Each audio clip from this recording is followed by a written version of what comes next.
I told you that the strong black woman stereotype didn't start in a TV writer's room, but on a plantation? I'm Erina, and this is the Industry Hub. Today we are deconstructing the gilded cage of the modern strong black woman trope. The 2010s perfected in the Shonda Rhimes era gave us the ultimate gilded cage. The gilded part was the power, the design suit, the high status job, the brilliant mind. The cage was the formula. The old Mammy stereotype, whose job was selfless caretaking, was repackaged as a strong black woman who fixes every crisis. Her function remained the same, to absorb trauma and solve everyone else's problems. Her power ultimately came from her pain. We see the same formula in music. Mary J. Blige is the queen of hip-hop soul, but her greatest art is seen as coming directly from her public pain. There's a reason some fans and critics have said they don't like Happy Mary. The expectation that her strength as an artist is tied to her suffering. And let's be clear, when these shows premiered, they were celebrated, especially by black women. They resonated so deeply because they reflected a real-world truth.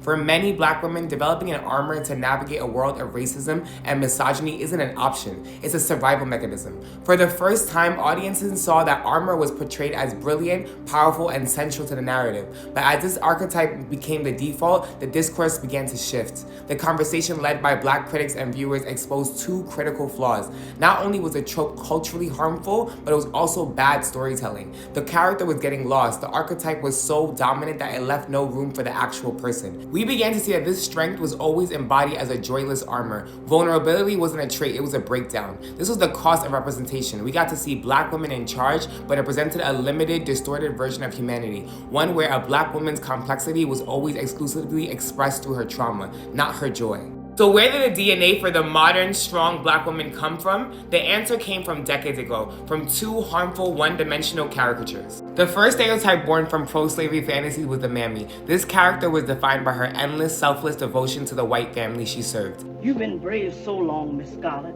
You just gotta go on being brave.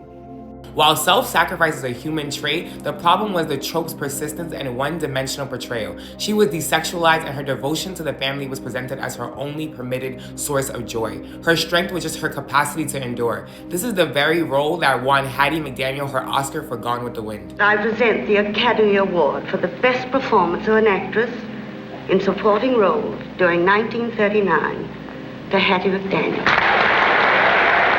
And when criticized by the NAACP for perpetuating the stereotype, her famous response exposed the real-life restrictions the industry placed on black actors. She said, "I'd rather play a maid for $700 a week than be a maid for $7." She understood the critique, but like the character she played, she was trapped by the limited options available. This same bind would echo for decades. In 2011, Viola Davis won her Oscar for The Help, another role in this same lineage that she later publicly regretted. The Mammy was soon joined on the minstrel stage, America's first Hollywood/Hollywood before Hollywood, by another archetype, created to mock black families, the Sapphire. Her name was cemented by the character Sapphire Stevens on Amos and Andy, and again, assertiveness isn't the problem. The problem is the expression it was forced into. Her assertiveness was only expressed as one-dimensional, emasculating anger. She was seen as the angry shrew. She can stay with us. What? Stay with us? She can't do it.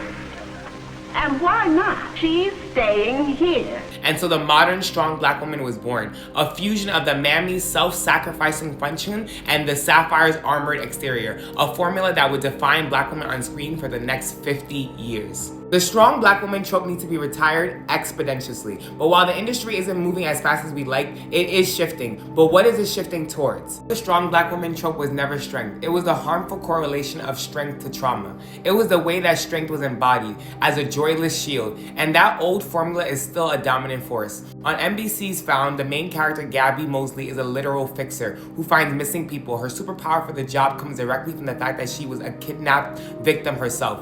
Her strength is a shield. Her trauma is her fuel, and her vulnerability is a dark secret that she has to hide in her basement. That formula is still bankable. But that formula is finally being deconstructed. A new wave of creators is separating skill from suffering. On Abbott Elementary, Janine Teagues wants to be the fixer who can save the school. I found someone to teach the gifted program. But the show finds its heart in her human-sized, relatable failures. Her strength is her optimism, not her invulnerability. On The Bear, Sydney Adamu is a brilliant, ambitious chef, but her strength coexists with her crushing anxiety and self-doubt.